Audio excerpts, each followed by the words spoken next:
வணக்கம்.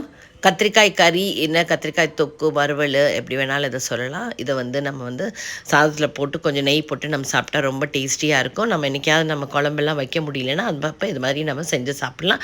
ஒரு கடாயில எண்ணெய் ஊத்திட்டு, கொஞ்சம் சோம்பு, கடுகு, இது மாரி வெங்காயம், கருவேப்பில போட்டு வெங்காயம் நல்லா இது மாரி வதங்குனதுக்கப்புறம் ஒரு தக்காளி பழம் போட்டுருங்க. போட்டு கொஞ்சம் சால்ட் போட்டுட்டு மூடி வச்சிங்கன்னா, நமக்கு தக்காளி நல்லா மேஷ் ஆயிரும். இப்ப நமக்கு வந்து தேவையான மிளகாத்தூள் நான் வந்து ஒரு 3/4 ஸ்பூன் போட்டிருக்கேன். கொஞ்சம் மஞ்சத்தூள் போட்டுட்டு நல்லா வதங்குனதுக்கப்புறம் கட் பண்ணி வச்சுருக்கிற கத்திரிக்காய் போட்டுட்டு நல்லா இது மாதிரி வதக்கிடுங்க. தேவையான உப்பும் போட்டுருங்க. போட்டுட்டு கொஞ்சமாக நம்ம இப்போ தண்ணி தெளிச்சுக்கலாம். நமக்கு தண்ணி தெளிச்சுட்டு மீடியம் ஃப்ளேமில் ஃபஸ்ட்டு, அப்புறம் நம்ம லோ ஃப்ளேமில் வச்சுட்டு நல்லா அடிக்கடி நம்ம வந்து எடுத்துட்டு மூடிய நம்ம ஓப்பன் பண்ணி விட்டுட்டு இது மாதிரி நம்ம மிக்ஸ் பண்ணி வைக்கணும். கடைசியாக அது மாதிரி ஒரு பூண்டு வந்து நல்லா நச்சு போட்டோம்னா நல்ல வாசமாக நல்லாயிருக்கும். உங்களுக்கு பூண்டு வந்து ஆப்ஷனல் தான், பட் போட்டு பாருங்கள், ரொம்ப நல்லாயிருக்கும். இப்போ பாருங்கள், நம்ம கத்திரிக்காய் தொக்கு ரெடி. ட்ரை பண்ணி பாருங்கள். தேங்க்யூ.